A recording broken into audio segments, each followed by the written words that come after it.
Welcome back to Off the Mat. I'm Christy, yoga teacher and seasonal retreat host. This podcast is about digging into the practice of yoga. It's really difficult to share the depth of how this practice can enrich all aspects of your life in a short 60-minute practice. So through these open conversations with facilitators and hosts that I personally admire, I want to get right into it.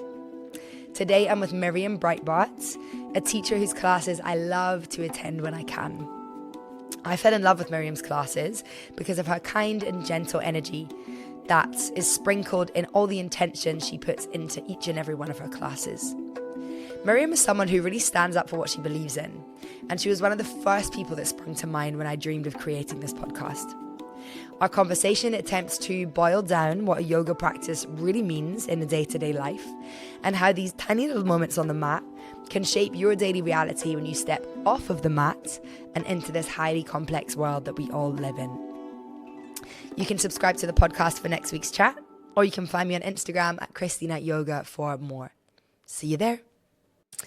Hello and welcome back to Off the Mat podcast. Today I'm here with one of my favorite yoga teachers, Miriam Brightbart.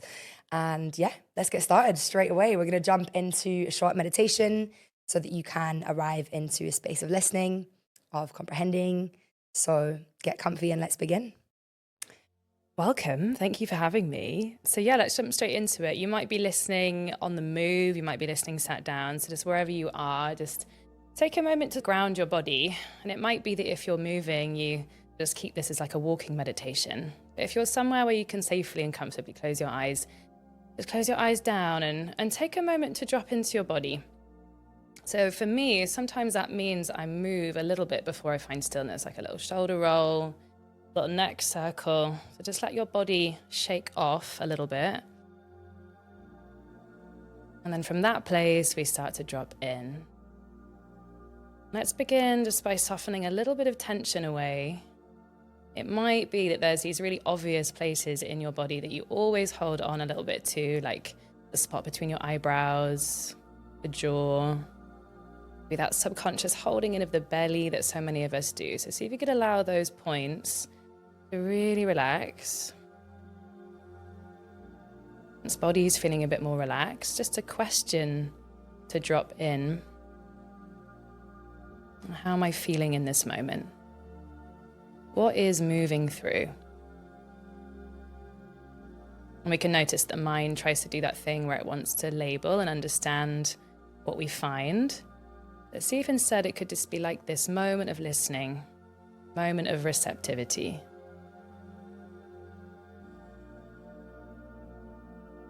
Maybe you might notice that your breath has slowed down a little bit. Become a bit more aware of the inner sensations and less aware of the sensations of the space that you're in.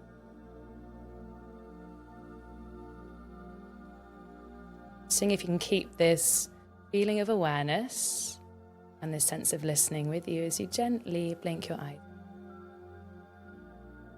Just taking in the space. Thank you so much. Thank you. It's always such a nice way to begin. Such a nice way to begin. Yeah. It really, I feel like every business meeting, everything in the world should just begin with that. And everyone's like, okay, I'm here, I've arrived. Yeah, I used to do that on my team Zoom calls in my corporate world, and everyone would Roll laugh their at eyes, me. yeah. And I'd be like, you wanted it. It really helps. Yeah. So thank you for that. Oh, thanks for having me. It's nice to be here. Okay, for Miriam's snack and drink combination, an incredible option. We've chosen non-alcoholic margaritas, which today we have from Pentire, which are delicious, and some chips and guac. Elite combination. Yeah, Talk to me about it. I've gone a bit Mexican today. I just really don't think you can beat chips and guac. And you've got all the things that you can add to guac, like some red onion or some chili. Yeah, what's going in your guac recipe? Okay, good question. So yeah, red onion. I'm actually not super great with spice. I wish I was better. But yeah, red onion and just like salt, pepper, lime. Nice and simple, maybe a bit of cherry tomatoes in there sometimes. But yeah, I just think zingy, fresh, bit of crunch, bit of salt, all the flavor profiles that we want. Very important. This is my first time trying this type of non-alcoholic cocktail. Thank you. Cheers. It's just very handy to have it all in one little bottle. Wow, that's so good. Yeah? Yeah, I'm So really impressed good. with that. We've got some chips and guac, which we're going to have a little bite of. Love it. Simple but delicious.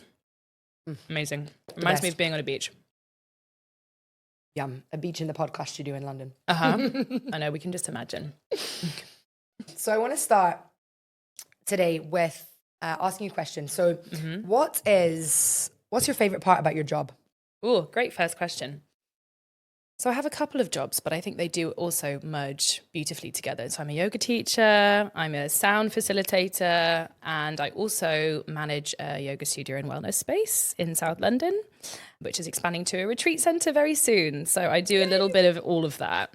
I absolutely love my job. I feel so lucky to love my job. I'd say that something that I really love about it at the moment in the context of how the world is going is like you might have an hour with people where no one's on their phones and you're all in a room together. And that's quite rare now. It's quite rare to be connecting and to actually be holding a space like that where people are happy to be distraction free. They're there for that reason. So I absolutely love that quality of it, that it's about connection and it's about, come on guys, let's all just come together for a bit of time. Let's leave the emails and the to-do lists and the screens away. And let's dive in a little bit. So I love that quality of my work. It's a sort of one job that AI might not steal away, being a yoga teacher, thank goodness. And then I think another aspect of my job and why I wanted to be a yoga teacher is that you're basically part of people's journey to understanding themselves better. And that's like the point of being alive, I think. That's one of my own personal philosophies is we're here to discover and to learn about ourselves and in turn about everything else.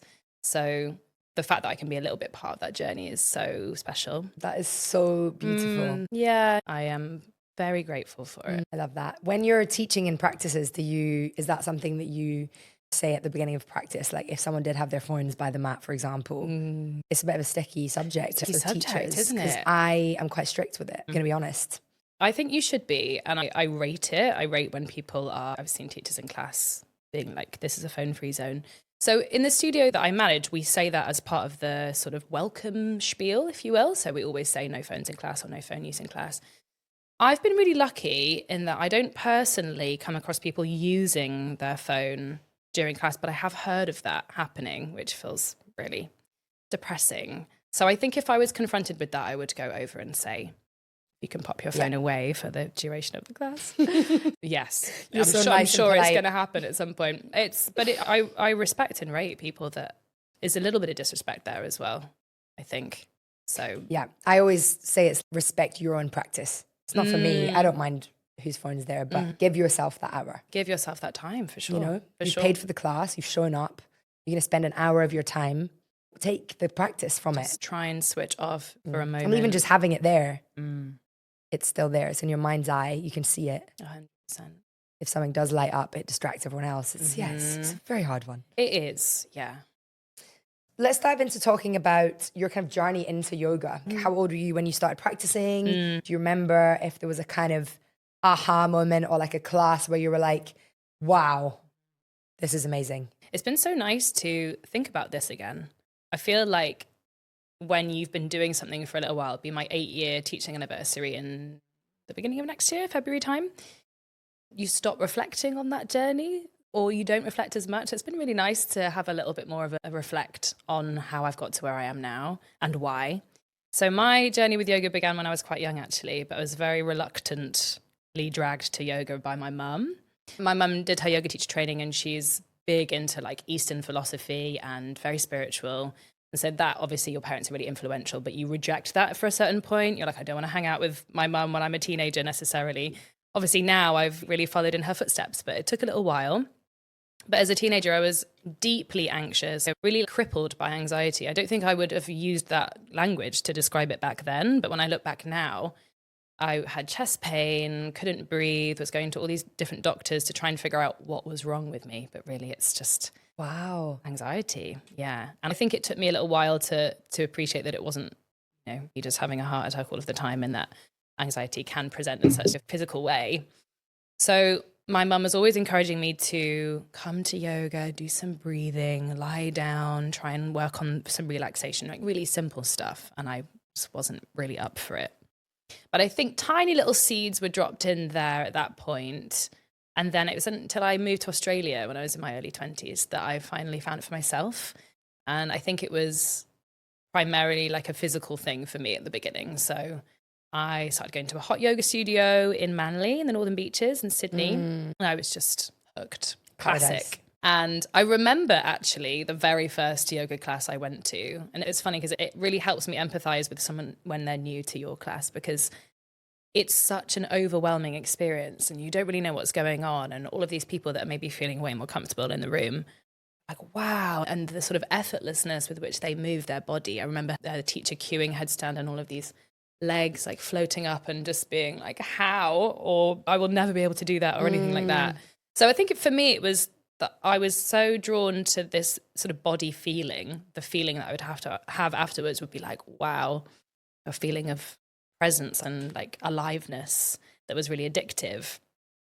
And then I always say this to anyone that comes and practices with me, even if you think it's going to be just a physical thing, it will always morph into something a little bit deeper, I think, over time. So I actually went traveling after that, and yoga was like the thing that whenever I got to a new place, be like, where's the yoga studio? Go and do yoga on the beach or something like that. So I think it tethered me a little bit when I was traveling around. Amazing to experience yoga in different parts of the world with different Exactly. And the connections that you make through that. So you might go to a class, but then you end up making friends or chatting to the teacher and forming those connections. So that was great. And when I got back to the UK, I reluctantly moved to London. Here I am 9 years later, but I thought I'll just move to London for a little bit. And yeah, yoga became a really big part of my life. I'd say that first year when I moved to London was the year when I was experimenting with all the different studios and finding all these amazing, inspiring teachers.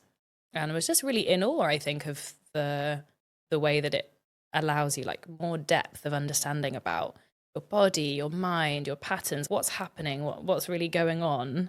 It's like a waking up, really. So that was a great year. And at some point in that year, it was just like, this is what I want to do. Just really clear.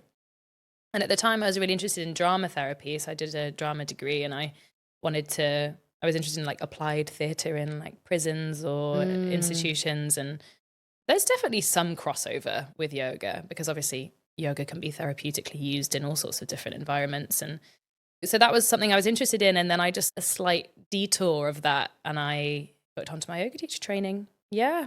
Which you did where? That was in London. It doesn't exist anymore, but it was a yoga school, and I decided to do it over 10 months, which I think was a really good decision for me anyway. Yeah, I did it slowly, allowed myself to take time to process and to practice teaching. And when you went into that journey, that like, okay, I'm going to do this, because it's a big investment, not only of your money, but of your time and your energy. Were you going into that with, I'm fascinated by this practice and I want to learn more, or I would like to teach and share this practice?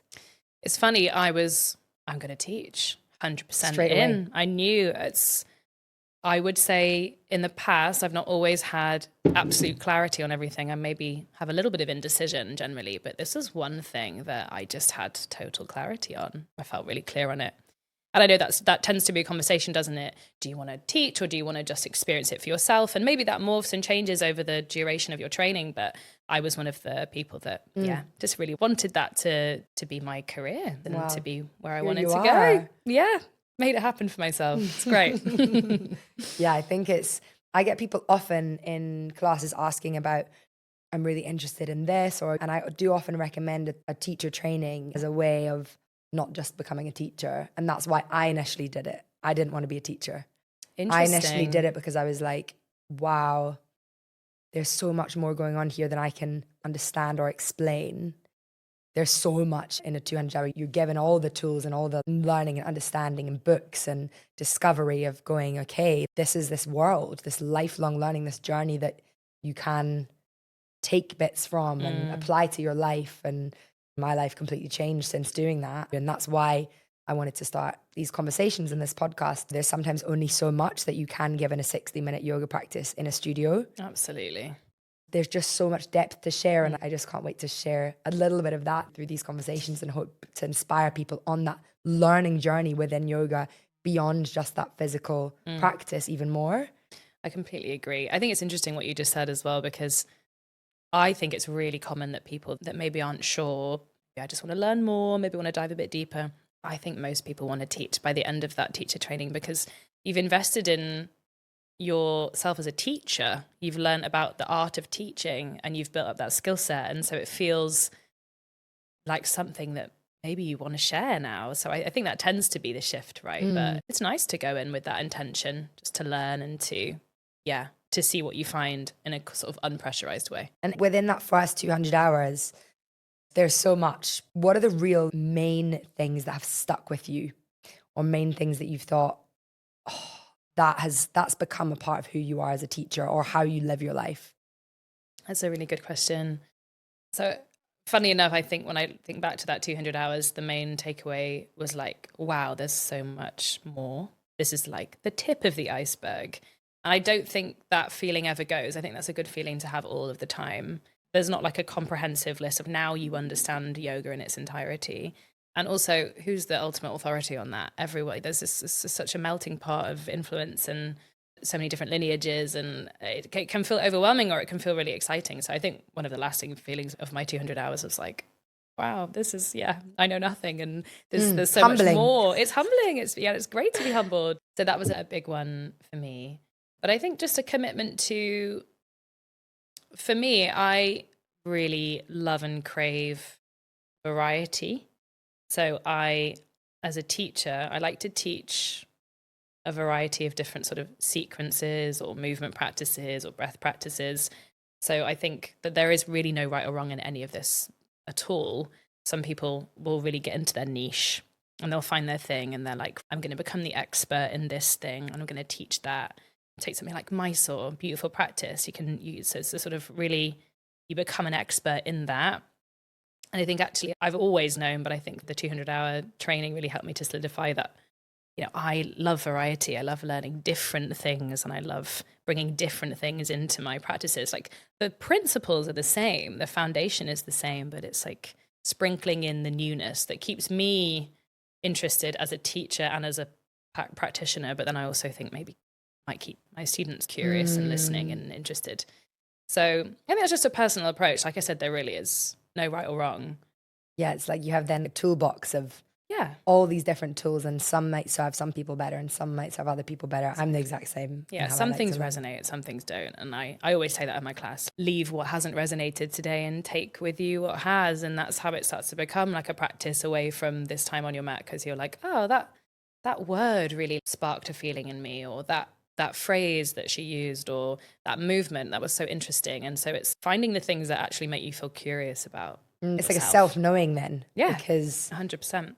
You're getting to know yourself, what interests you, what doesn't feel right. I remember witnessing in a changing room the other day.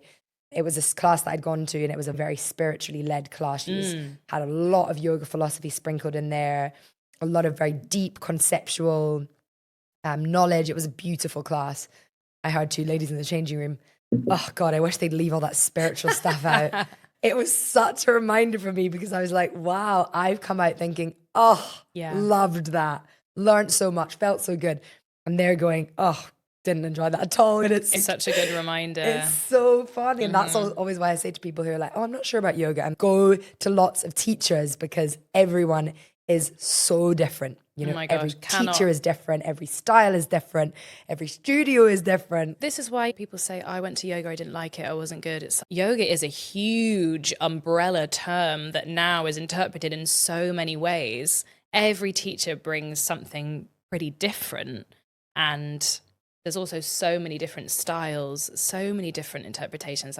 I completely agree with you. I think for people that have a sort of preconceived idea about what yoga is or what it needs to be, it just puts people off, and it doesn't need to. I think just, get creative, explore. And that the whole thing of some people won't like your class, that's been a journey for me to get to a point of being like, I will just teach what feels authentic for me. Some people will like it, some people won't. And that's fine. Rather than trying to curate and tweak everything to suit absolutely everyone. It's a great learning point. I was exactly the same. I used to come out of a yoga class and write in the notes app on my phone all of the great things that they'd said, all the great transitions into poses, and I'd be like, oh, that's so inspiring. I'm gonna write those down. I'm gonna remember them.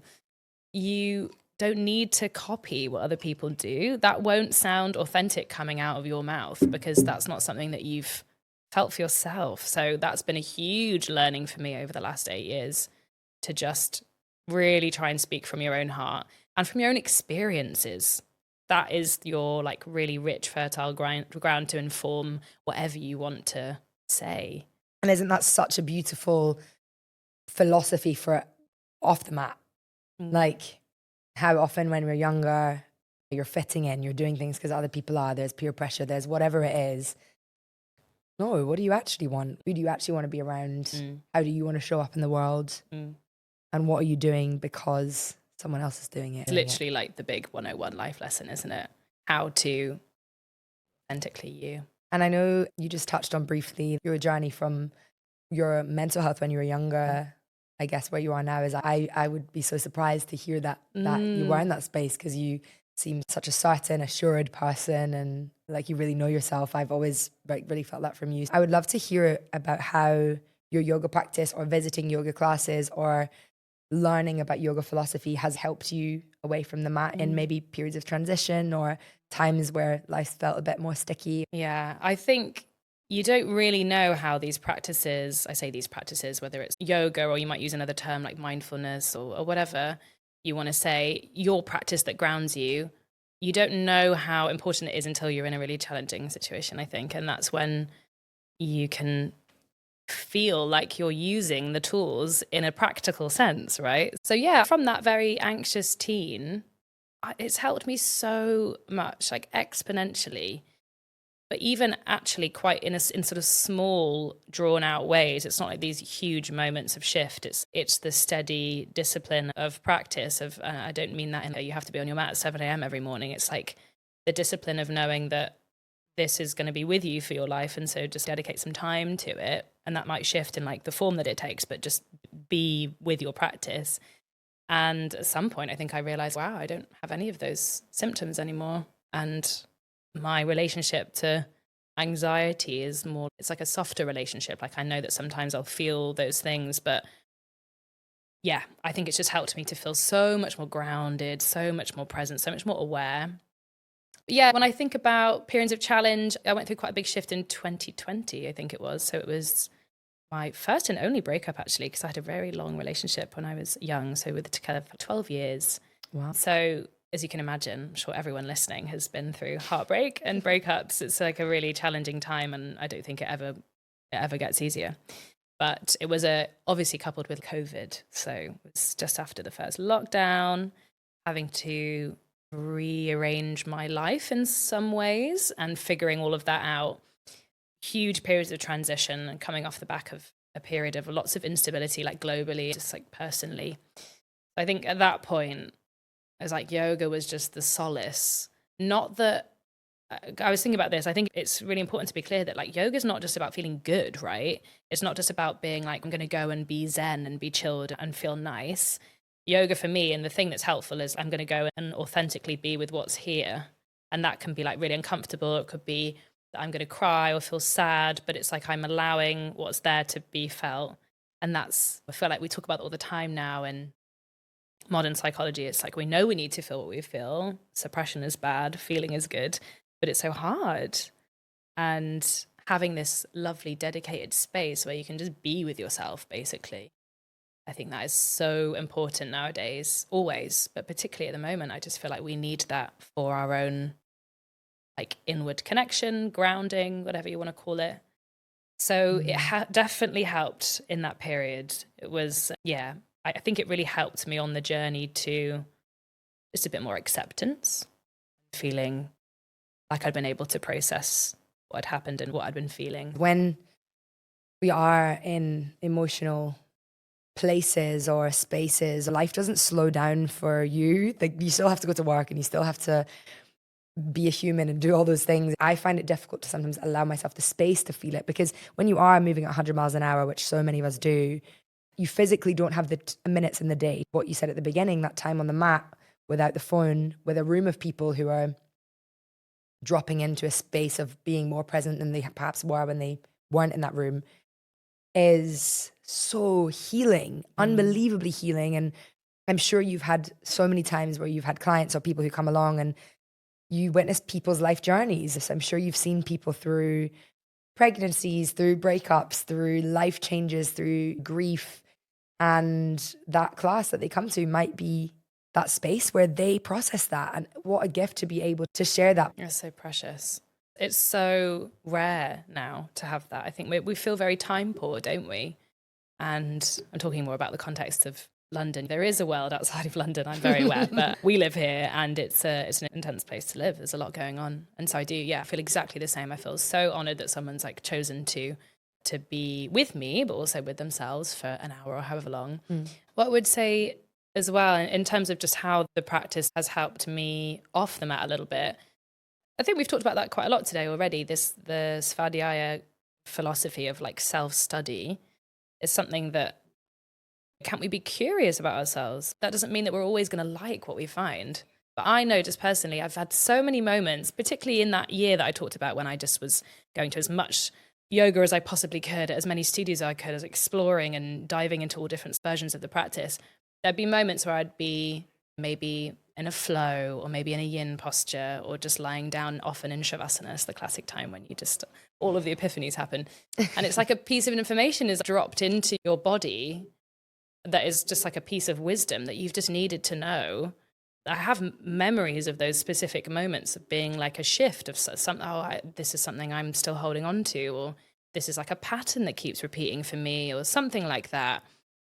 And so that self-study, that like continual self-curiosity is, I think, just so beneficial. And we all want to understand ourselves more. We all want to know what's really going on. 100%. And with, I guess, like we record this podcast in our little studio in London, bubble of a world that's quite chaotic at the moment. And there's a lot of difficult things happening close to home and all around the world. And I'm really curious to talk about how, because I think we so often think of yoga as going to that hour practice and doing our asana and having a bit of breath and a bit of meditation, like it being that space. But what I'm curious to help people see is this yoga as a lifestyle, or as a way of looking at the world and a way of being in your own body, a way of relating to others, just the whole life approach. And so how does your yoga practice help you view what's going on, help you be with yourself and move through your day to day with the weight of the world at the moment, which feels heavy? So heavy. Yeah, I've been starting all of my classes at the moment just being like, guys, there's so much heaviness in our hearts. We need to feel that's like a response to being awake and not asleep.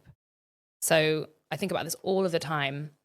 So I'll start with just like how I think yoga can become like a life practice without that sounding too like pressurized. I always want to say, I think people are quite overwhelmed with the concept of that because it maybe sounds like this really big thing that we need to be a certain idea of a yoga practitioner that's, on their mat at 7 a.m. every morning, or doesn't drink, doesn't eat meat, puritanical. Like, that's not what we're talking about. We're talking about real life, like a life practice that is true for you and that speaks to you and what's true in your heart. That's the good stuff.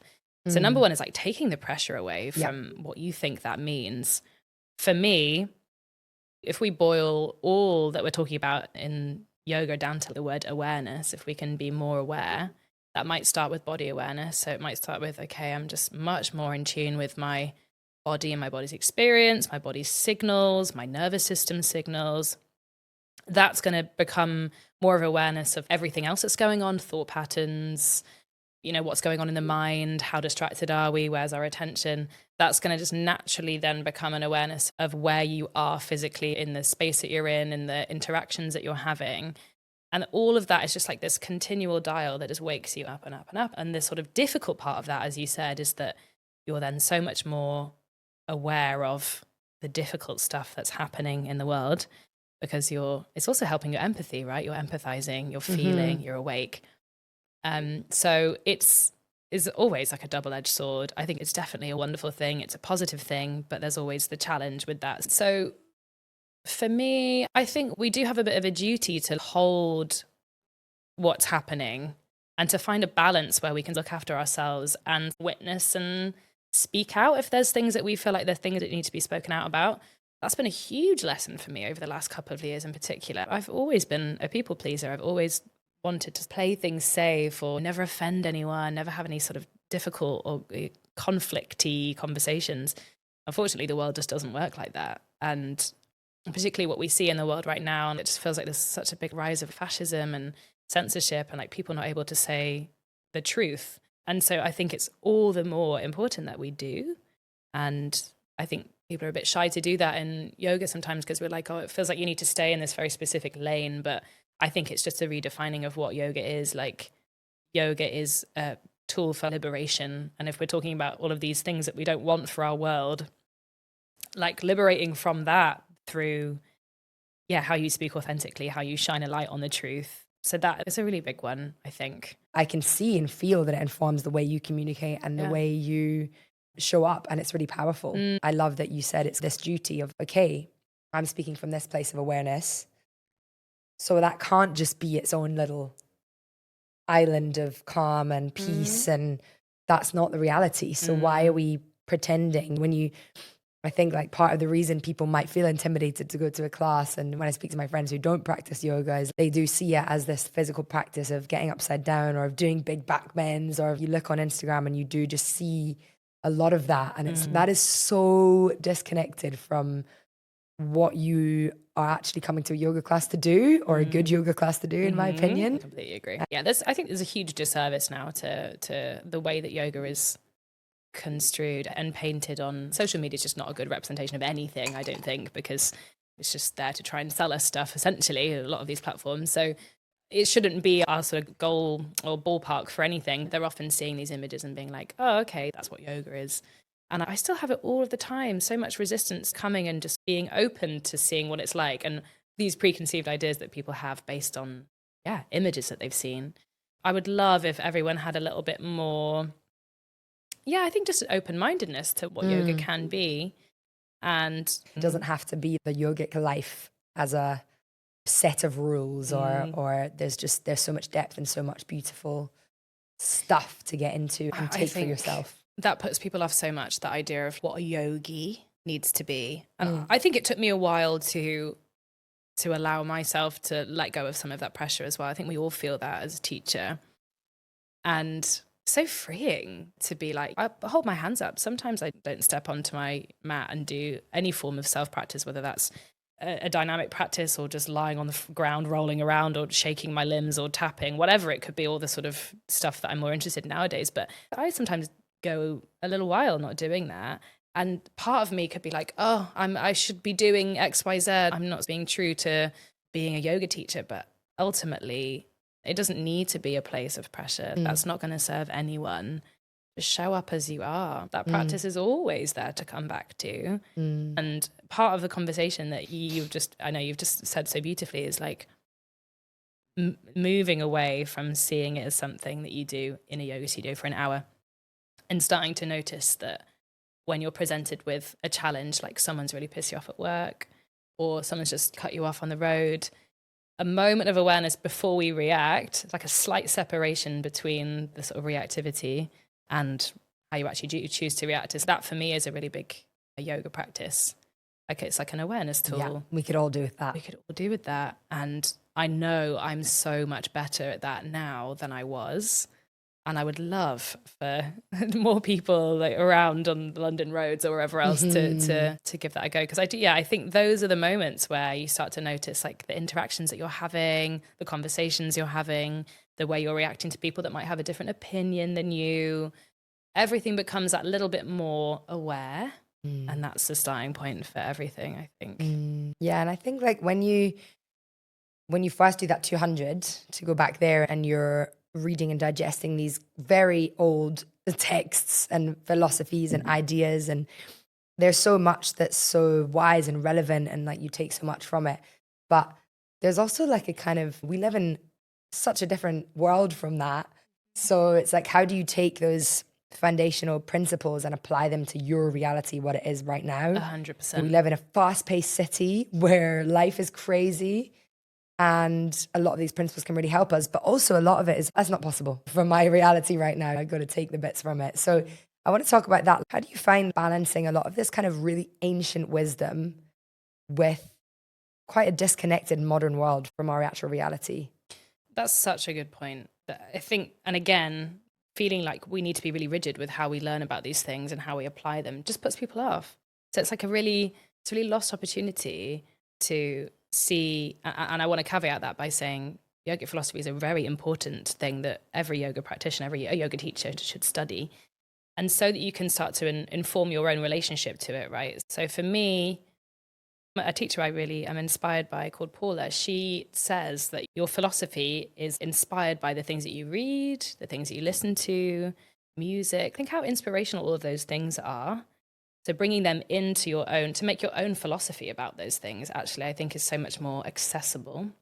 And often there'll be principles that, like we've spoken about, svadhyaya, like the self-study principle, or satya, being truthful, yoga is liberation. All of those things they'll just have a different name, but it's your own interpretation of it. So for me, I find, being a little bit more open to what I see as philosophy and allowing myself to be inspired by that, I think it just makes you feel so much more connected to what your personal philosophy is.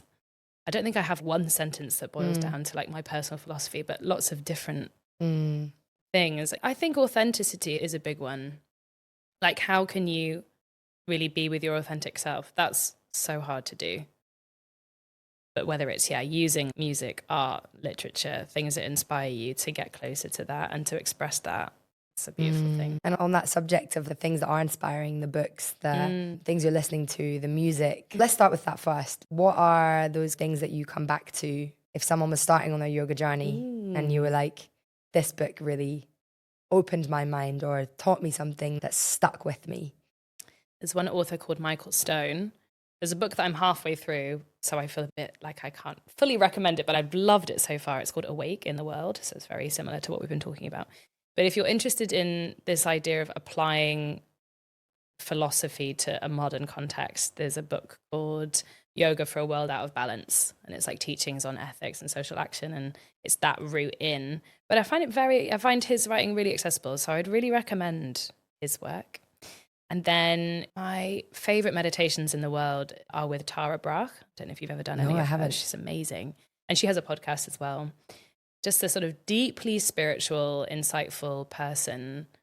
But the meditations are so accessible, everyone in the world. She just makes it so easy to drop into, which is what I think is what's so beautiful about practices like meditation. Such a accessible practice and tool. So I would really recommend that. And I'm really interested in, I can't actually think of specific names, but I'm really interested in like movement science. And there's some amazing podcasts out there about just tuning into your body in a little bit more of a curious way. I think generally I'm quite inspired by bringing a slightly less rigidity into our asana practices and allowing a bit more space for like exploration and what people are calling embodiment or somatics. That's quite a buzzword at the moment, isn't it? But a little bit more practitioner-led movement.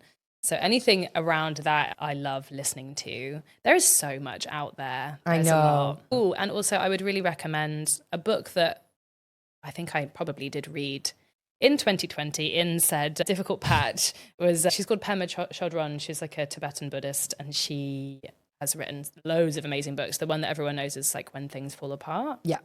But there's also a really nice book called Start Where You Are, which is about fostering some inner compassion as like a life practice. And that's a really great book as well. I really liked from doing this podcast and having all these amazing chats. My reading list is going to be so long. I should say I have so many on my reading list that I'm always endeavoring to read, and you're going to have a few more after listening to the episodes here. We're going to put, again, all of those in the show notes as well so that you can follow up after.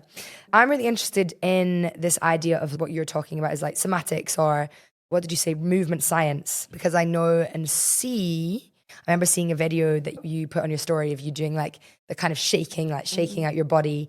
And I feel like only recently I've started to become aware of a lot of those practices and have been to things at festivals or workshops where we are doing things like ecstatic dance or moving the body. And it's, wow, just like a whole other world from asana. What does your personal practice look like at the moment, or when you are moving energy, what does that look like? Yeah, exactly what you just described. It is so different to what it used to be. And that's not to say that sometimes I just don't want a really simple warrior one for a few breaths. I think that's simplicity is amazing and beautiful. But for me personally at the moment, I'm just really drawn to like tools that help to regulate your nervous system and bringing them into a movement practice. So I'll often start with a bit of self-massage, maybe some tapping, which is also known as EFT, like emotional freedom technique. You tap on different pulse points, meridian lines, and then shaking, big one. As you said, I love a good shake. We're just holding on to so much through the day, and we can feel that, can't we? Like, how am I holding my body right now? And so much emotional stress and so many difficult videos that we're watching online. There's all of this stuff that we're taking in. So I think for me, it's about releasing some of that. And that can be in loads of different forms. But yeah, I think a really good shake and a really big dance is amazing. So you would just like brilliant. Be in your room or be outside and just from the hands, just like, how would you do that? Just very similar to if anyone's done anything called like movement as medicine or those sorts of practices. It's all based on the idea of your sensory nervous system. So waking up your sensory nervous system through touch, through massage, through movement, through shaking. So I think it just probably looks a little bit strange to watch me do my practice at the moment. But that's just how it's developing. And again, I think in the past I would have felt that, oh, but this isn't what's yoga and is this yoga? And I really think what can be beneficial is to open our minds a little bit to what it can be. Of course, like the principles are the same. If you're thinking that the principles are self-connection and awareness and being embodied. So for me, that's just the way that the way that it takes shape. But don't get me wrong, I still love like a long rocket practice, or I teach vinyasa a lot. So I know it's quite a broad umbrella term for flow practices, but yeah, I love like a really lovely fluid movement practice. So I love it all. Yeah, what I'm drawn to at the moment when I'm just on my own in my room with a mat is something a little bit different. I think it's so nice when you also witnessed that on our retreat earlier this year with Kat, when she did that movement as medicine, the kind of shaking, the dancing. It was unbelievably emotional practice. And it's similar with things like yin, when you're doing really slow and restorative practices.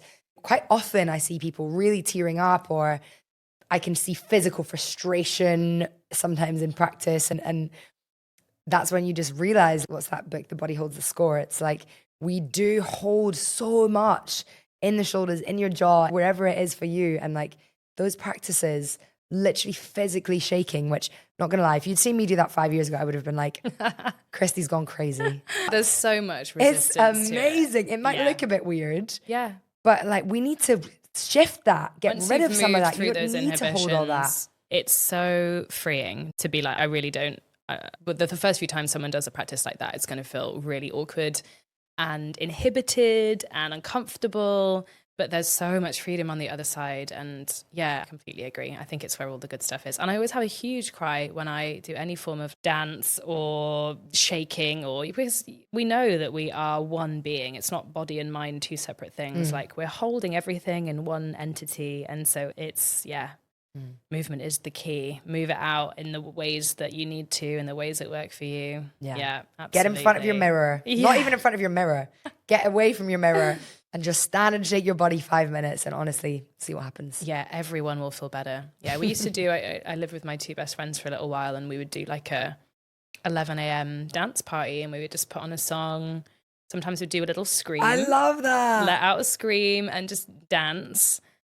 The serotonin, the boost in your mood is so amazing. Who needs nightclubs? We still enjoy nightclubs. We still enjoy nightclubs. Same thing, really. But yeah, it's like, why not we have this huge experience on the dance floor at a festival.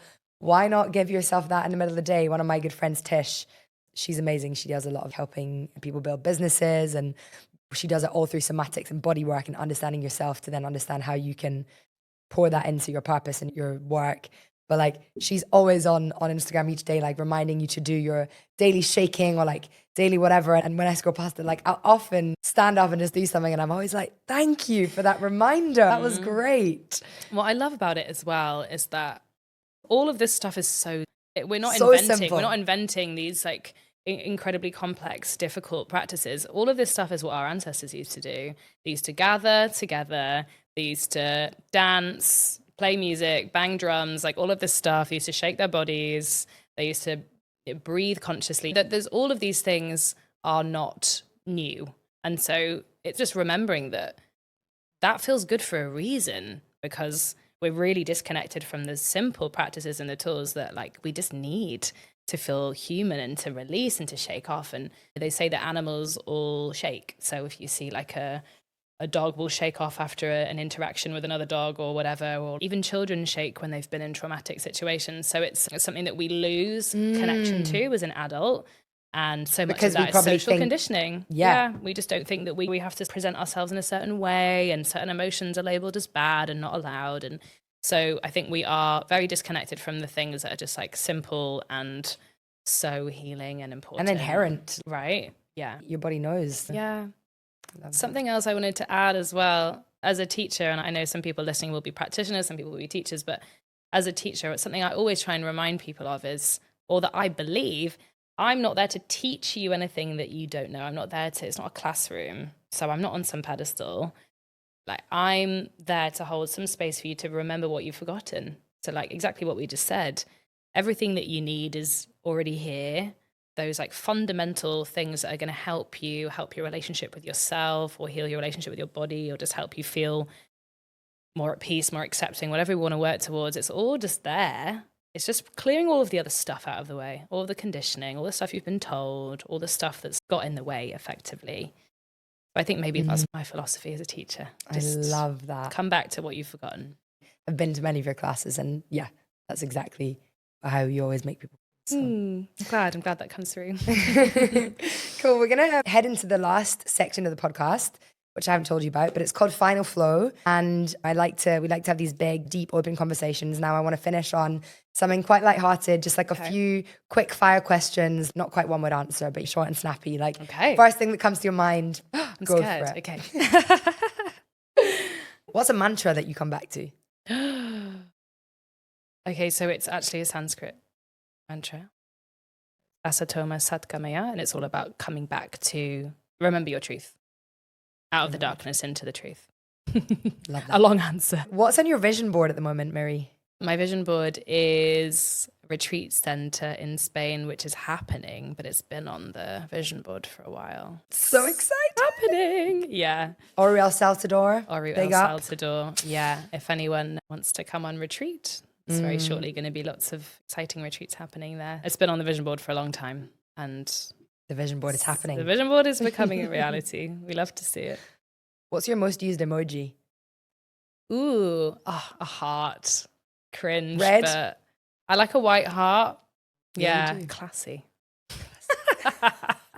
I feel like all the colours mean something slightly I different. know what you mean. Like Like a I would different never colour. use like a yellow. I or- use a green one. Do quite you? a lot. Yeah, I don't It's know why. cute. I like that. That's very you.